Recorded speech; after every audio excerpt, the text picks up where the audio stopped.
What do you want? Do you even really know what you want? Get your coffee.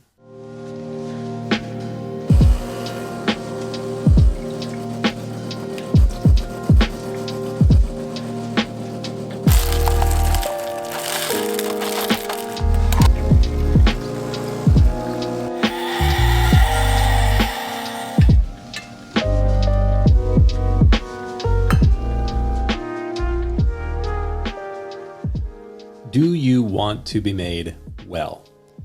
This is one of those really fascinating questions. I found in my pastoral and teaching work that people know precisely what they want about as well as they know what other people are feeling. What I mean is that our desires can sometimes be as opaque as other people's emotions. You need to interact with someone to ask them what they are feeling to know what their feelings are, and even when you ask them what they are feeling, they can't always perfectly articulate their emotional state.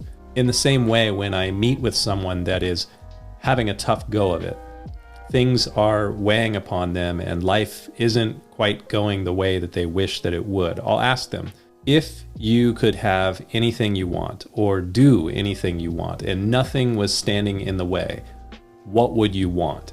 I'm somewhat surprised at how often people cannot clearly answer that question. You would think that people would know what their desires were quite well, but many people haven't really thought much about what they want, or they've thought a lot about the obstacles between them and the fulfillment of their desires.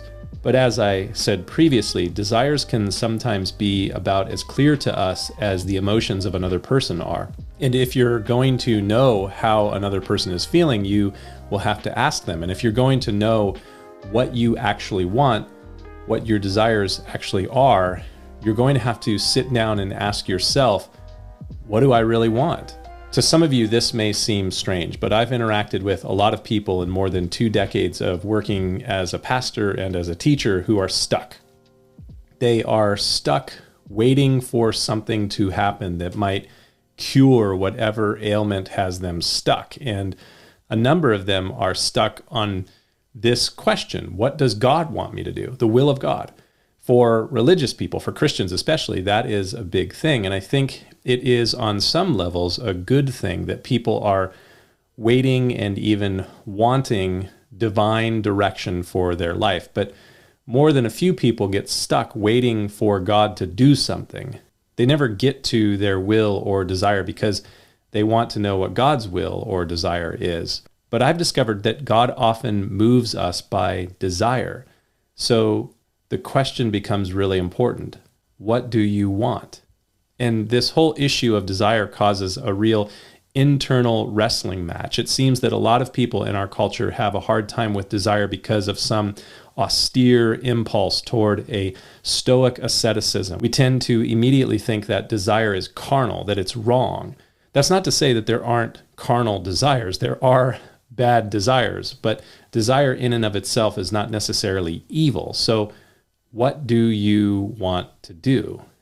Have you thought about it? Have you considered that the desire that you may have may in fact be divinely inspired, given to you, or at least influenced by God to get you to move into his purpose, plan, or will? I'm convinced that as we set ourselves or orient ourselves toward God, seeking to align ourselves according to his nature and his will, as revealed in the scriptures, that when we do that, we are delighting ourselves in him. And as we delight ourselves in him, he gives us new desires in our hearts. He works in us to desire and to do what is pleasing to him. So this means that God moves us into his will by influencing our will, by giving us new desires. All of this is on my mind this morning as I'm reading through the familiar story of the lame man at the Pool of Bethesda in John 5. In John chapter 5, we are given the story of a man that was stuck for 38 years. He was paralyzed or lame, or in some way he was infirmed. And for a significant portion of that 38-year disability, he was waiting for the off chance of a healing by a pool that was believed to bring miraculous healing just north of the Temple Mount in Jerusalem. It was called the Pool of Bethesda.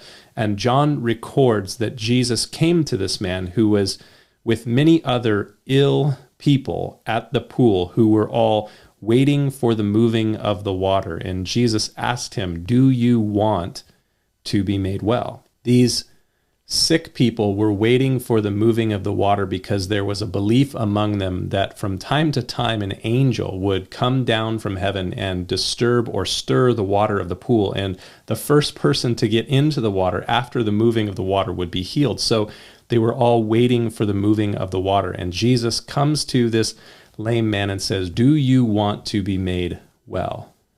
And honestly, it just seems like an obnoxious question. Why else would the man be there?